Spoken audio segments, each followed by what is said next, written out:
കൈയൊഴിച്ചിൽ മറ്റ് ചികിത്സ അല്ലെങ്കിൽ മറ്റ് ഒഴിച്ചിൽ രീതികളിൽ നിന്ന് ഒരുപാട് വ്യത്യാസപ്പെട്ടിരിക്കുന്നു.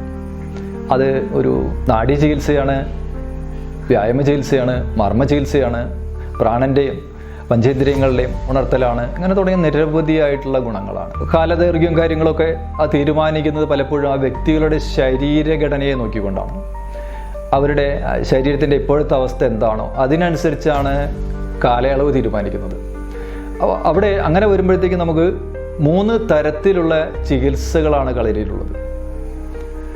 ഒന്ന്, കാര്യമായിട്ട് അസുഖങ്ങളൊന്നുമില്ല, വെറുതെ ശരീരത്തിന് ഒരു രക്തോട്ടം പ്രാണസഞ്ചാരമൊക്കെ ഒന്ന് ഫ്രീ ആക്കണം എന്ന് കരുതി വരുന്ന ആളുകൾക്ക് 1 ദിവസത്തെയോ 2 ദിവസത്തെയോ 3 ദിവസത്തെയോ ഒക്കെ സുഖ ചികിത്സ എന്ന് പറയും. അതിന് വളരെ ഫ്രീ ആയിട്ട് അവർക്കത് ചെയ്ത് പോകാവുന്നതാണ്. അതിന് പ്രത്യേകിച്ച് പഥ്യങ്ങളോ മറ്റു കാര്യങ്ങളോ ഒന്നും നമ്മൾ നിർബന്ധിക്കാറില്ല.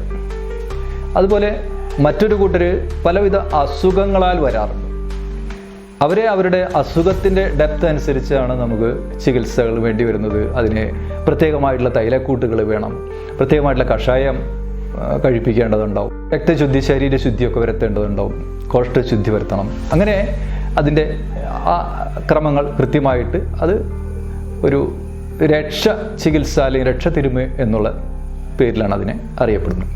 ഈ രക്ഷതിരുമ്മിലാണ് നമുക്ക് നിരവധിയായിട്ടുള്ള പല വിധത്തിലുള്ള നല്ല സ്ട്രോങ് ആയിട്ടുള്ള തൈലങ്ങളും മറ്റൊക്കെ ഉപയോഗിക്കുന്ന കിഴികൾ, ധാര, അങ്ങനെ തുടങ്ങിയിട്ടുള്ള കൈയൊഴിച്ചിൽ, ചവിട്ടിയൊഴിച്ചിൽ ഒക്കെ, അല്ലെങ്കിൽ ഡിസ്ക് ബൾജോ അങ്ങനെ തുടങ്ങിയിട്ടുള്ളതുണ്ടെങ്കിൽ ഇളക്കുമുറകൾ ഒക്കെ ഉപയോഗിക്കേണ്ടി വരും. ഇത് രണ്ടും അല്ലാത്ത ഒരു കൂട്ടരുണ്ട്. അത് അവർക്ക് ഏറ്റവും ഫ്ലെക്സിബിളായിരിക്കണം ബോഡിയെ. ആ ഫ്ലെക്സിബിളാക്കി വയ്ക്കാൻ വേണ്ടിയിട്ട് കളരി ചികിത്സയിൽ നല്ലൊരു ഒഴിച്ചിൽ രീതിയുണ്ട്. അതിനെ കച്ചതിരുമ എന്നാണ് പറയുക. അതായത് ശരീരത്തെ പൂർണ്ണമായിട്ടും ഫ്ലെക്സിബിളാക്കുക. സ്പോർട്സ് താരങ്ങൾ, ഡാൻസേഴ്സ്, അതുപോലെ കഥകളിക്കാർ, പല വിഭാഗത്തിൽപ്പെടുന്ന ആളുകൾ, അവർക്കൊക്കെ ഏറ്റവും കൂടുതൽ അവരുടെ ശരീരത്തെ ഫ്ലെക്സിബിളാക്കി വയ്ക്കാൻ ഉപകരിക്കുന്ന ഒന്നാണ് കളരിയിലെ കച്ചതിരുമ എന്ന് പറയുന്നത്. ഇത് ഏറ്റവും ആദ്യം കളരിക്കാർക്ക് വേണ്ടി തന്നെ ഉണ്ടാക്കിയിട്ടുള്ള ഒരു രീതിയാണ്.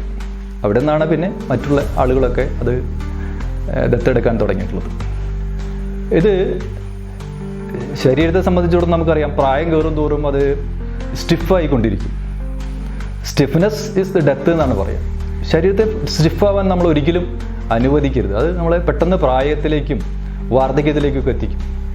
അപ്പോൾ ആ ശരീരത്തെ നമ്മൾ വീണ്ടും യൗവനത്തിലേക്ക് തിരിച്ചു കൊണ്ടുവരാൻ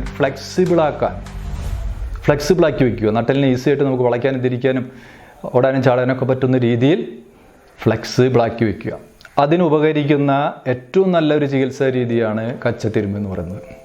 അത് കൈകൊണ്ടും കാലുകൊണ്ടും ചവിട്ടി ഒഴിഞ്ഞ് ശരീരത്തെ മസിലുകളെയൊക്കെ ലൂസാക്കി സ്റ്റിഫായിട്ടുള്ള ഭാഗങ്ങളെല്ലാം ഫ്ലെക്സിബിളാക്കുന്ന ഒരു രീതിയാണ്. അത് ഇന്ന് സർവ്വസാധാരണമാണ്. ധാരാളം ആളുകൾ അത് ഉപയോഗിച്ചുകൊണ്ട് അവരുടെ മേഖലയിൽ ഉന്നതിയിലെത്താനായിട്ട് ഒരുപാട് സഹായിക്കുന്ന ഒരു മെത്തേഡാണത്.